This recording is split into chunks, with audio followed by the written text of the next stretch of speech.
মাজনীৰ বিয়া বন্দবস্ত হোৱাৰ দিনাৰে পৰা মহেনৰ চিন্তাত টোপনি নহা হ'ল। জমা টকা বুলিবলৈ হাতত নাছিলেই। বাৰীৰ গছ দুজোপাৰে ফাৰ্নিচাৰৰ কাঠখিনি হ'বগৈ।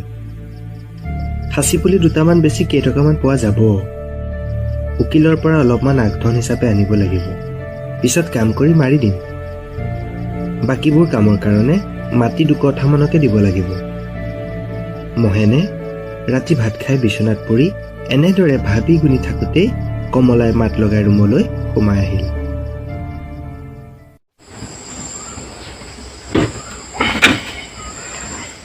হেৰি শুনিছেনে? কথা এটা ভাবিছোঁ। কি কথানো ভাবিছা? আপুনি যেন কৈছিল নগৰত থকা আপোনাৰ বাল্য বন্ধু ইঞ্জিনিয়াৰ অপূৰ্ব হাজৰিকাৰ কথা, কাইলৈ এবাৰ গৈ আহিব নেকি? আমাৰ সমস্যাবোৰৰ কথা ক'লে নিশ্চয় কিবা এটা নকৰিবনে? মই কথাটো একেবাৰে চিন্তা নকৰাকৈ থকা নাই, কিন্তু অপূৰ্ব এতিয়া বহুত ডাঙৰ মানুহ আৰু মোৰ দৰে দিন হাজিৰা কৰা মানুহ এজনে কেনেকৈনো বন্ধুৰ চিনাকি দিবলৈ যাওঁ বাৰু। বিপদৰ সময়ত বন্ধু বান্ধৱসকলৰ ওচৰত হাত পতাটো একো বেয়া কথা নহয়। কাইলৈ এবাৰ গৈ আহিবচোন। দেওবাৰ যেতিয়া তেওঁক ঘৰতে পাব। কমলাই জোৰ কৰা দেখি মহেনে চিন্তা কৰিলে, গৈ অহাই ভাল হ'ব। কিন্তু অহা যোৱাত প্ৰায় 150মান টকা লাগিব। মহেনৰ হাতত টকা এটাও নাই বৰ্তমান। সেয়ে মহেনে কমলাক উত্তৰ দিলে, 2 দিনমান ৰ'বা, নগৰলৈ যোৱা ভাড়াটোতো গোটাই লওঁ। আজি পাৰ চৰাই এযোৰ বেচিছিলোঁ, তাৰে 200 টকা মোৰ হাতত আছে, তাকে লৈ যাব। কমলাৰ কথাত মহেনে সকাহ পালে। পিছদিনা পুৱা অপূৰ্বৰ ঘৰলৈ যোৱাটোকে ঠিক কৰিলে।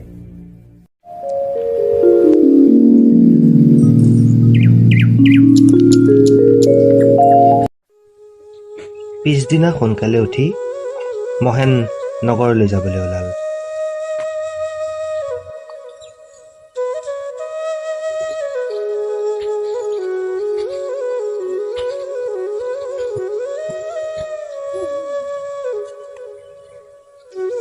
হেৰি শুনকচোন। কমলাই বাৰীৰ মালভোগ কল কেইটামান মোনা এটাত ভৰাই মহেনৰ হাতত দি ক'লে, নগৰত থকা মানুহ দৰৱ নিদিয়া কল বনো ক'ত খাই পাইছে, এইকেইটা দি আহিব। হ'ব মই লৈ গৈ থ'ব। হাতত বেগটো লৈ মহেনৰ নিজকে তাহানিৰ বিপ্ৰ দামোদৰ যেন লাগিল।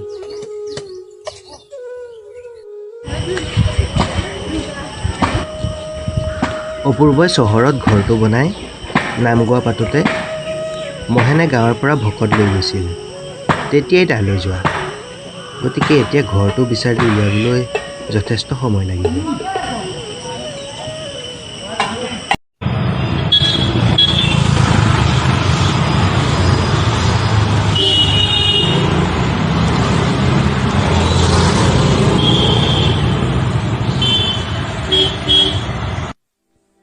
প্ৰায় 10:30মান বজাত মহেন গৈ অপূৰ্বৰ ঘৰৰ সন্মুখত উপস্থিত হ'লগৈ।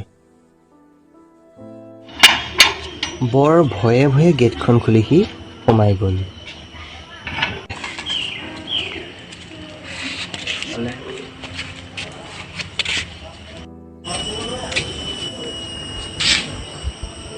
অলপ সময় চাই মহেনে কলিং বেলটো বিচাৰি পালে।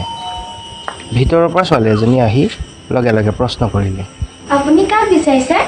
অপু মানে অপূৰ্ব ছাৰে বন্ধু এজনৰ লগত কথা পাতি আছে আপুনি বহক কিছু নাহক মহেনক বহিবলৈ দি ছোৱালীজনী ভিতৰলৈ সোমাল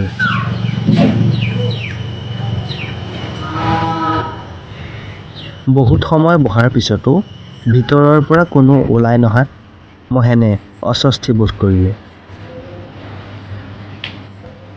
তেনেতে ভিতৰৰ পৰা জিন্স পৰিহিত এগৰাকী যুৱতী ওলাই আহিল সেয়া আছিল অপূৰ্বৰ পত্নী জাহ্নৱী মিছেছ বৰুৱানী ভালে ভালে মোৰ ভালে আপোনাৰ ভালনে কি ক'ব এইকেইদিন একদমেই বিজি আৰু মোৰ ক্লাবৰ মিটিং তাৰপিছত ঘৰৰ শ্বপিং টপিং গোটেই মোৰ ওপৰতহে কি ক'ব আৰু ৰ'বচোন মই আপোনাক পিছত ফোন কৰি আছোঁ আপুনি অকণ নহওকচোন একেবাৰে ব্যস্ত হৈ আছে মই শ্বপিং কৰি আহোঁগৈ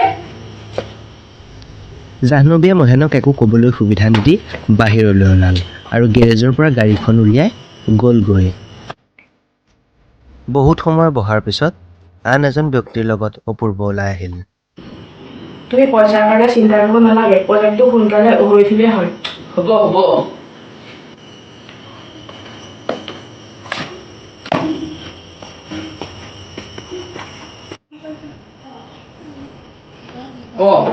নহয় দেখোন কেতিয়া ক'লেহি তহঁতৰ ভালনে হ'ল অলপ সময় আমাৰ মাজনী বিয়া পাতিছোঁ নহয় তাকে তহঁতক নিমন্ত্ৰণ জনাবলৈ আহিলোঁ হয় নেকি বৰ ভাল কথা আজিকালি মই অফিচৰ কামত বৰ ব্যস্ত হৈ থাকিব লাগে তহঁতৰ বিয়ালৈ যাব পাৰিম বৰ আশা দেখা নাই বিয়া বুলি তহঁতক টকা কেইটামান দিব পাৰিলে মোৰ ভালে লাগিলেহেঁতেন কিন্তু টকা পইচা বৰ অভাৱ বুজিছ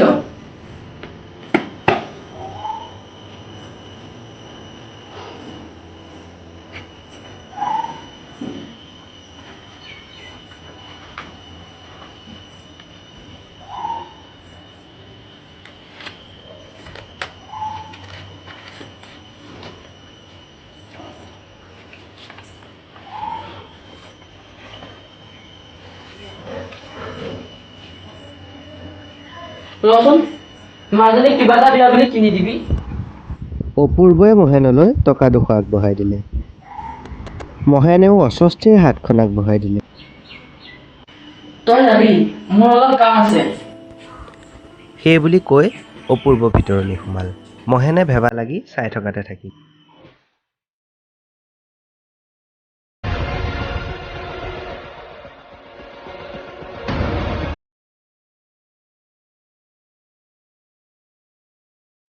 মহেনৰ আশাত চেঁচা পানী পৰিল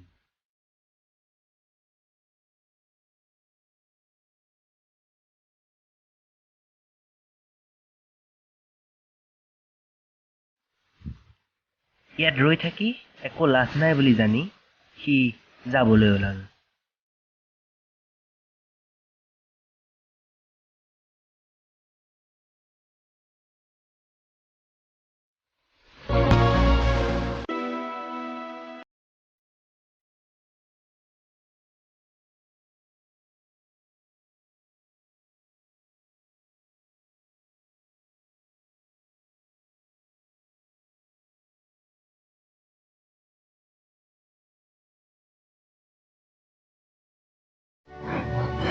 মহেনে হতাশ মনেৰে বাল্যবন্ধু অপূৰ্বৰ ঘৰৰ পৰা ওলাই আহি ৰাস্তাৰে খোজকাঢ়ি যাওঁতেন ভাবিবলৈ লাগিল অনুৰাগ বাৰু আজি কি বুলি ক'মগৈ তেনেদৰে ভাবি পিনি গৈ থাকোঁতে হঠাৎ মহেনৰ মনলৈ আহিল নগৰতে থকা গাঁৱৰ সিমূৰৰ যতীনলৈ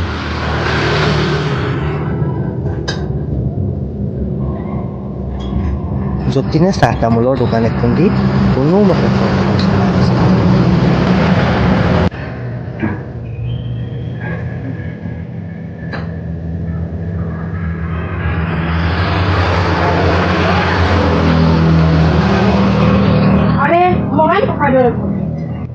আৰে যতীন দেখোন দোকানৰ সন্মুখত মহেনক দেখি যতীন আনন্দত আত্মহাৰা হৈ পৰিল দোকানৰ পৰা ওলাই আহি তাক সাৱটি যতীনে মহেনক হাতত ধৰি নি তাৰ দোকানত প্লাষ্টিকৰ চকীখনত বহিবলৈ দিলে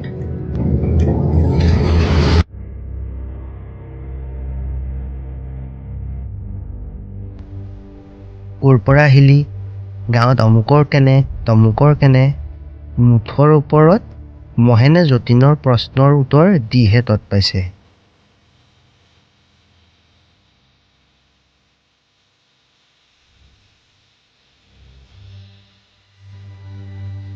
দোকানৰ লগতে যতীনৰ ভাড়াঘৰটো মহেন ককাইদেউ অহা গম পাই ভিতৰৰ পৰা যতীনৰ পত্নী মীৰাই মাত লগালে। ককাইদেউ ভাত খাই যাব লাগিব, কিন্তু মই ভাত আনোগৈ।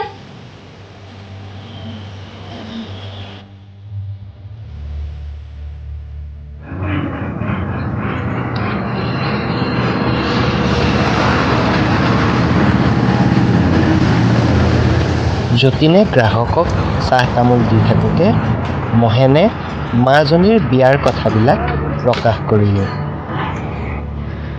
আৰু যতীনক সপৰিয়ালে বিয়ালৈ নিমন্ত্ৰণ জনালে।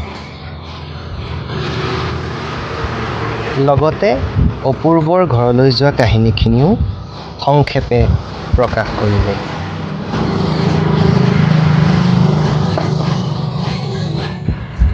চাহ বাকী থকাৰ মাজতেই যতীনে উত্তৰ দিলে, এইবোৰ ডাঙৰ মানুহ, আমাৰ সৰু মানুহে যদি নিবুজে।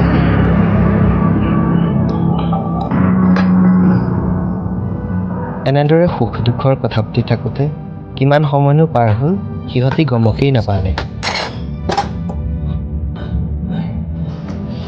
তেনেতে ভিতৰৰ পৰা মীৰা আহি ভাত খাবলৈ মাত লগালেহি। অ' হেৰি শুনিছনে? ককাইদেউ আহক, আপোনালোকে মুখ হাতটা ধুই লওকহি, মই ভাত বাঢ়িলোঁ।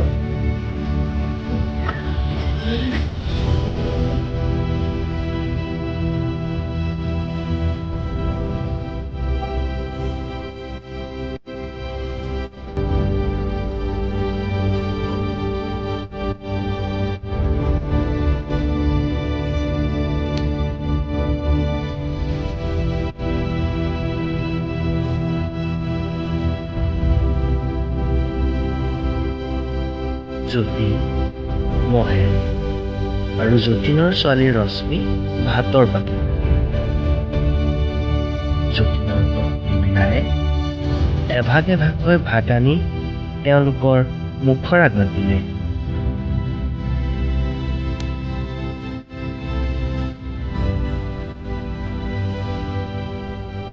যতীন আৰু মহেনে ভাত খাবলৈ আৰম্ভ কৰিলে।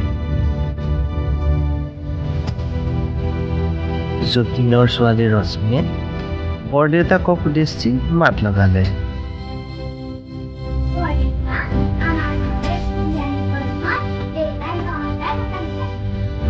হয় নেকি? বৰ ভাল কথা।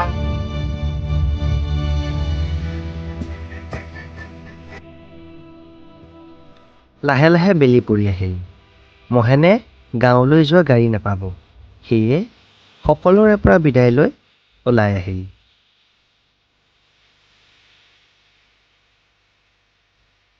মহেনে মালভোগ কল লৈ অনা মোনাটোত মীৰাই মাজনীৰ হাতলৈ গজা চিঙৰা দি ভৰাই দিলে। বিয়াখন ভালদৰে হৈ যাওক। এদিন নৱহঁতক ইয়ালৈ লৈ আহিবি বুজিছ। আনিম বাৰু আনিম। কিন্তু লচোন 10,000 টকা আছে, বিয়াখন ভালে হৈ যাওকচোন। নাই নালাগে দে, তই সিহঁতক টিভিটোকে কিনি দিবি, নহ'লে সিহঁতি বৰ দুখ পাব মনতে। সিহঁতি বুজা ল'ৰা ছোৱালী, আপুনি সেইবোৰ চিন্তা নকৰিব ককাইদেউ। বিয়াখন ভালে হৈ যাওকচোন, টকা পইচা আজি আছে কাইলৈ নাই। যতীন আৰু মীৰাৰ বদান্যতাত মহেন অভিভূত হ'ল। তাতোতকৈ আচৰিত হ'ল অট্টালিকাত থকা সেই ইঞ্জিনিয়াৰ অপূৰ্ব আৰু যতীনৰ মানসিকতাৰ তুলনা কৰি। গাড়ীত গৈ থাকোঁতে মহেনে ভাবিলে, সি আজি পুৱা বিপ্ৰ দামোদৰৰ দৰে ঘৰৰ পৰা ওলাই আহিছিল ইঞ্জিনিয়াৰ বাল্যবন্ধু অপূৰ্ব হাজৰিকাৰ ঘৰত। যিটো কাম অপূৰ্বৰ দ্বাৰা নহ'লে সেইটো কাম যতীনৰ দ্বাৰা হ'ল। মহেনৰ উদ্দেশ্য সিদ্ধি হ'ল।